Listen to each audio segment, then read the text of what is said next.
What truly happens after our final breath? Does the self simply vanish into the void, or does it awaken into realms beyond all earthly comprehension?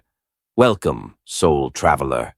You've just stepped into the unknown. Today we journey through one of the most enigmatic spiritual texts ever created, the ancient and mysterious Bardo Thödol, known in the West as the Tibetan Book of the Dead. But make no mistake, this isn't just a book. It's a cosmic roadmap, a sacred guide for the soul as it crosses the threshold of death and navigates the mysterious in-between. Imagine a voice that stays with you beyond your final heartbeat, a whisper that leads you through shadow and light, fear and peace, illusion and truth. This is what the Bardo Thödol offers.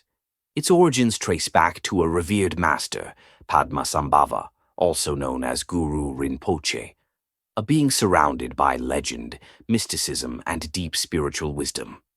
Born in India and invited to Tibet in the 8th century, he faced a wild and diverse spiritual landscape dominated by ancient shamanic practices and fierce Bon deities. But through compassion and powerful tantric wisdom, Padmasambhava tamed these forces, transforming resistance into acceptance, and gave rise to a profound spiritual fusion that still endures today.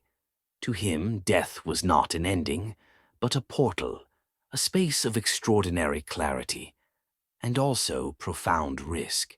He understood that at the moment of death, the mind is no longer tied to the body, and in that raw openness, it has one last chance to awaken.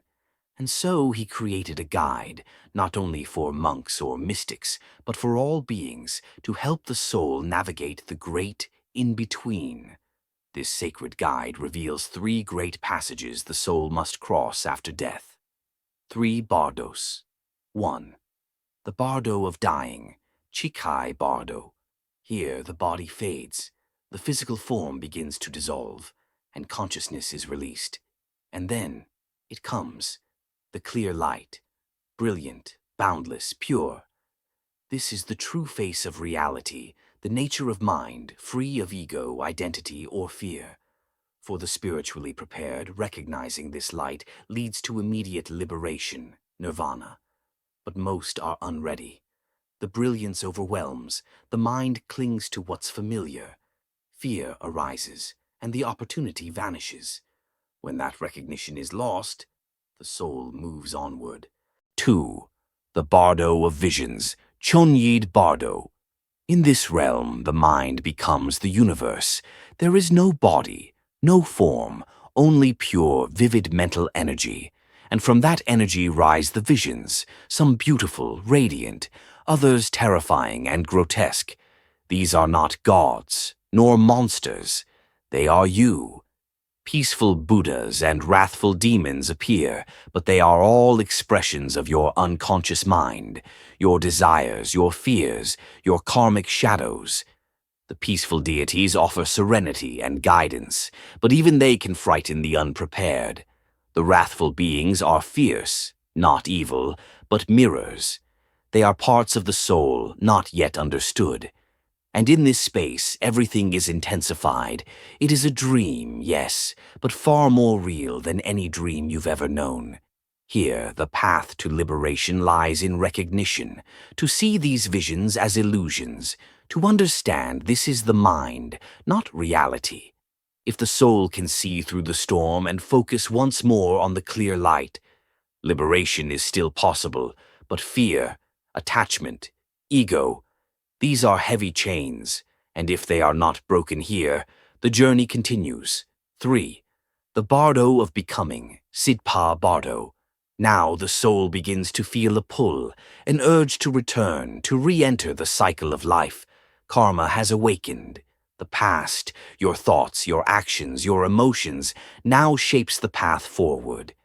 This is the gravity of rebirth. The soul witnesses images of union, of creation, of bodies waiting to be entered.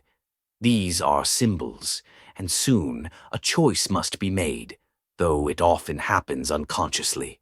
Rebirth begins not with intention, but with impulse, a magnetic draw toward a new form, a new life, one that reflects the very state of your mind.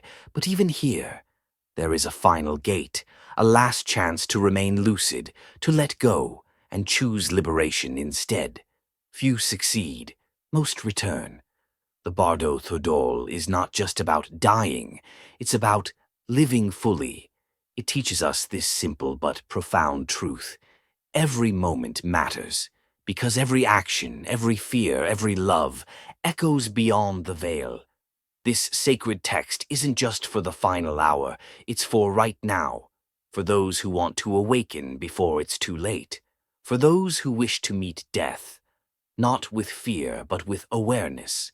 As the mystic Ram Dass once said, "When you die, there is only one question that matters. How much did you love?" So ask yourself, are you ready for that question?